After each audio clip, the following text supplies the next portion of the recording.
Let's bring in our NFL analyst, Jeff Reinebold, and let's just talk about the games, Coach. Hey, good to see you again, my man. Good to see you. 6 more hours of barn burn. Florida, brother. What? Oh, me too. Tell me about it. Yeah, 6 hours of barn burner football on Sunday. Wasn't it great? Every single play was delicious. You know what? There was so much squawking after the Super Wildcard weekend that that too many teams are in the playoffs and yada yada yada. But Rod, the next week we have more walk-off kicks than we've had in the history of NFL football. And then the championship round was the same thing again. So it's been a tremendous playoffs. Coach, I got so many things for you. 4 of 6 road teams won the last 2 weekends. You've been in all these playoff wars. Home field not mean anything in pro football playoff?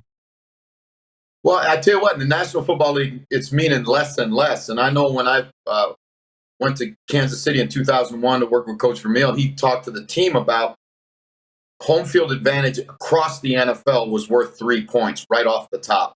I don't think that's the case anymore. You look at the number of visiting teams that won during the year and the number of visiting teams that won this past weekend. It's amazing. I mean, it's the parity thing is so important. More important than home field advantage is who's playing quarterback for your team. What were your takeaways from the conference championship games, Coach? Well, I think, schematically in the Kansas City game, I was really impressed with what Lou Anarumo, the defensive coordinator with Cincinnati, did in the second half. When Kansas City didn't cash in that last play at the end of the first half, and Eli Apple made a great tackle in the open field on Tyreek Hill, he changed his approach, and they came out in the second half, Rod, and really a lot of the game rushed 3. Which allowed them to double bracket Travis Kelce and Tyreek Hill. And, when you start making people get to their third option, it's tough. And they had Patrick Mahomes confused, frustrated. And I think the same thing was true with Andy Reid. And then, Joe Burrow is just, Joe Montana was Joe Cool. This cat's Joe Cool squared because he has ice water in his veins. And just the moment is never too big for him. Like, one of the things, if you had any criticism of him in the past, would be that, he really can't make plays with his feet. And he pulled that out of his repertoire this past weekend. 2 times he scrambled, when there was nothing there for him and converted. So, that kid is uncanny. And I feel, it's really cool when you see a son of a CFL guy, playing at the highest level. It's really an awesome deal.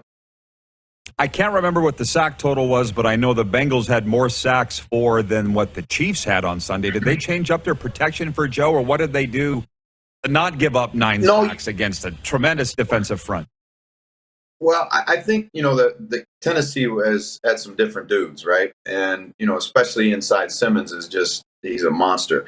But, they hung in there and they competed hard. And Burrow got the ball out of his hands. And he made plays. And, just like it always is in playoff football, Rod, you have, somebody that you don't think is going to make a big play makes a huge play. Samaje Perine takes a screen into the end zone and gets Cincinnati started. We all had thought it was going to be Jamar Chase, and he did play well. But T. Higgins stretches out and catches a ball that he had to have gotten with his fingernails because there wasn't any of his hand left. He was reaching so far up in the air to get it. So, those are guys that you don't think are going to make big plays. The defensive lineman that they traded for in the middle of the season that was a backup bats a ball to himself and, intercepts Patrick Mahomes. So it's just the way playoff football always is. Blanton, the young tight end from the Rams, comes in. He's not even expecting to play. He's going to be a special teams guy and a backup tight end to Higbee. Then Higbee, goes down in the first quarter, and Blanton's got to step up and play, and he made big plays down the stretch. So it was high drama. It was really, really good football. And to the Rams, what more can be said about that other than, like, Matthew Stafford seems to be your guy. He's been wasting away since 2009 in Detroit. Doesn't it kind of make you wonder what he could have been capable of the last decade with an adequate franchise? Yeah, everybody at the talk, and it was interesting. I was talking to Baldinger about this. Everybody's now going to say, okay, this gives hope to every franchise that if you just get the right guy, you can go to the Super Bowl. And I think that's a simplistic look at it. You got to have the right guy, and then you better be able to surround him with people. And right now, if you look at the National Football League, Rod, if you don't have three viable wide receivers, you're probably going to struggle to get to the big dance. And you think about the Packers, as good as the Packers were all season, when they got down to Devontae Adams and just some guys, which is what it was in the playoffs, they couldn't win, even with Aaron Rodgers at quarterback. Now, you look at these two teams, and they are deep at wide receiver. Van Jefferson, Cooper Kupp, who's the Triple Crown winner, and you got OBJ as the other one. And then you go over on the other side, and Cincinnati's just as loaded. So, football runs in cycles, particularly in the National Football League. And that's what I'm sure everybody is going to say, okay, now this is what we need to do. We need to get a young quarterback and surround him with weapons. Bet Regal has the Bengals underdogs by 4 points in Super Bowl 56 against Los Angeles. Are you taking the bet? Rams by 4 in 2 weeks' time. Well, I don't know. You know what? Right now, I wouldn't lock in right now. There's too many factors that are out there. I want to know what's Higbee's health, right? And I want to know Ogunjobi or whatever the tight end's name from Cincinnati. Those two guys are really critical to those football teams. And, I think that it's going to be interesting to see how that line moves during the course of next week. But I think Cincinnati can pull off this thing. I really do, because, you look at the Rams, and again last night, they had a chance to screw it up. They tried to screw it up. I mean, they didn't manage their timeouts very well. They didn't manage their challenges very well. And Stafford throws a ball to Jaquiski Tart that, he could have fair caught the thing, and he dropped it and, let him go down and finish the game. So that's what scares me about the Rams. They, as good as they are, they really don't put people away. They don't have that killer instinct. CJ Uzoma is the one. Yes, I had to look. That's the guy. But we're gonna be remembering his name coming out of the Super Bowl. Hey, Tom Brady, retiring or not? What do you think, Coach? Yeah, I think he's going to. But I think what happened is, Adam Schefter and some of those guys, and I know what their deal is, right? They're paid for scoops. That's their business, right? So they got out ahead of it a little bit, and I think Tom has earned this right, Rod.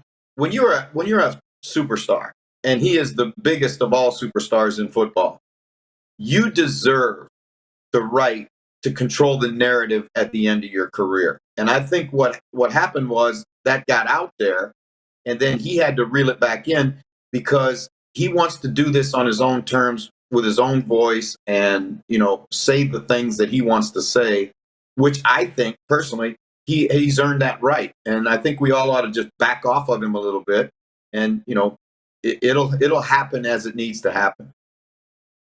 And Coffee with the Coach on Instagram and Twitter. I've been watching, and holy smokes, you got some big numbers there, man. I put some questions, and you can't even see them. It's going so fast.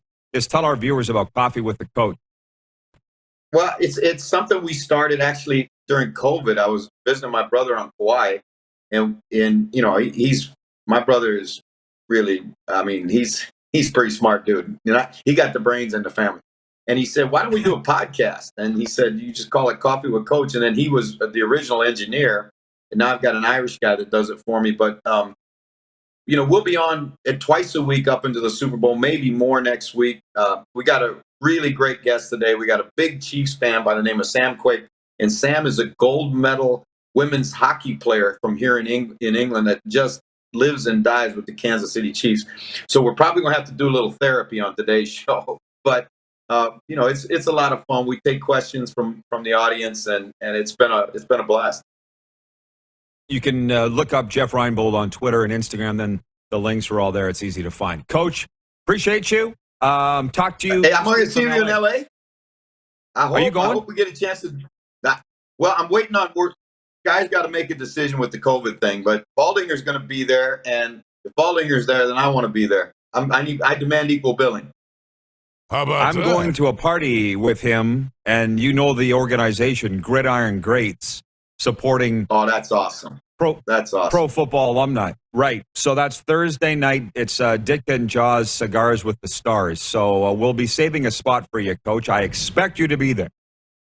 Hey, you know where you need to go is you need to go to Lee Steinberg's party. That is awesome. And if you want to, I agree. If you want to go, hit me and I'll call Lee and get it done. That would be fantastic. Coach, thank you, my man. Have a great week. All right. Take care. Coach Jeff Reinebold joining us from England, Sky Sports NFL analyst. Hey, everybody. Thanks for watching the RP Show on YouTube. And don't forget, we're live daily on YouTube from noon to 2 Eastern. If you like what you see, hit subscribe. And if you like the program, check around for other segments of the Rod Pedersen Show here on YouTube.